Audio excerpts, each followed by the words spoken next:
सभे मगहिया भाई बहन के भूलेठन काका के राम राम आथिन मगहिया खबर में सुनथिन देश दुनिया के खबर।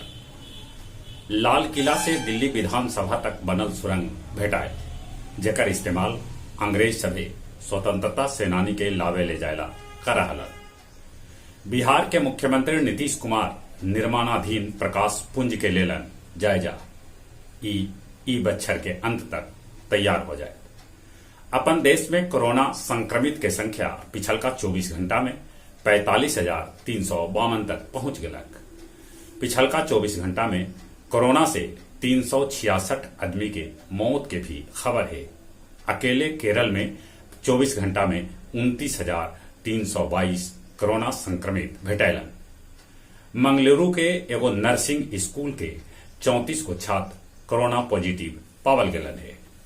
पश्चिम बंगाल में 7 गो विधानसभा लेल उपचुनाव जल्दी करावे के मांग करल जाए थे।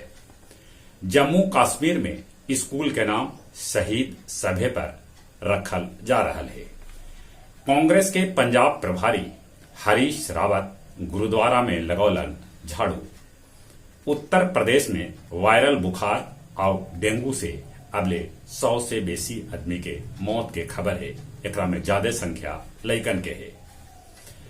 रेल में गंजी पैंट पहन के घूमे वाला गोपालपुर विधायक नरेंद्र कुमार नीरज उर्फ गोपाल मंडल पर मुकदमा दर्ज कर गए। राजस्थान में दिन पर दिन कम रहल है ऊंट के संख्या। तलाक के विरोध पर एगो दमाद ससुराल में पेट्रोल छीट के आग लगा दिलक जरा से सास और साला के मौत हो गए। 2 आदमी और जर गलक। ये घटना अररिया के पलासी के है। अफगानिस्तान में आज बन सका है तालिबानी सरकार। ईरानी मॉडल पर आधारित होत। मुल्ला बरादर, मुल्ला अखुंदजादा, मुल्ला अब्बास, मुल्ला अकूब के भेटा सका है बड़गर पद। पंजशीर में तालिबान के साथ 13वां दिन भीषण युद्ध जारी रहल। बाकी तालिबान पंजशीर पर कब्जा के दावा कर रहा है। एकरा में तालिबान के ढेरे लड़ाका मारल गलन है। न्यूजीलैंड के ऑकलैंड में एगो आतंकी 6 आदमी के छुड़ा घोप देलक।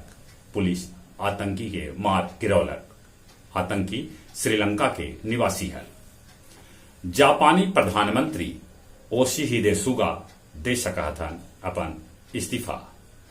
पंचायत चुनाव ले नामांकन के दूसरा दिन खिजर सराय में 345 उम्मीदवार कैलन नामांकन त बेलागंज में 279 उम्मीदवार अपन नामांकन कैलन। आज बाबा गणिनाथ आश्रम में मनावल जायत गणिनाथ के जन्मोत्सव। बोध गया पुलिस 29 बोतल अंग्रेजी दारू के साथ धंधेबाज समेत बाइक के गिरफ्तार कैलक। और कुछ खेल के समाचार। पैरा ओलंपिक में 2 गो पदक जीते वाली खिलाड़ी बन गेलन अवनी लेखरा। 50 मीटर राइफल में वो कांस्य जीतलन। एक से पहले 10 मीटर एयर राइफल में वो स्वर्ण पदक जीतलन हल। 85 स्वर्ण, 53 रजत, 46 कांस्य के साथ चीन पारा ओलंपिक में नंबर 1 पर बनल है त 2 स्वर्ण, 6 रजत, 5 कांस्य के साथ भारत नंबर 37 पर है। चौथा टेस्ट के पहला पारी में इंग्लैंड लेलक 99 रन के बढ़त। एशियाड लेल राष्ट्रमंडल खेल में इबेर हॉकी टीम के शामिल न कल गेल है।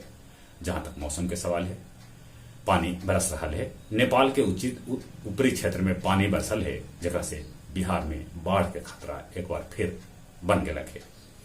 अपने सभी से निहोरा कोरोना से बचे ले मुंह और नाक पर मास्क लगाते, सोशल डिस्टेंसिंग के पालन करते, दिन में 4-5 बेर हाथ नीमन से धोते और जौन उम्र 18 बच्चा से ऊपरे है तब कोरोना के वैक्सीन जरूर लेते। चले अपने सभी के एक बेर फिर से भूलेटन काका के राम राम।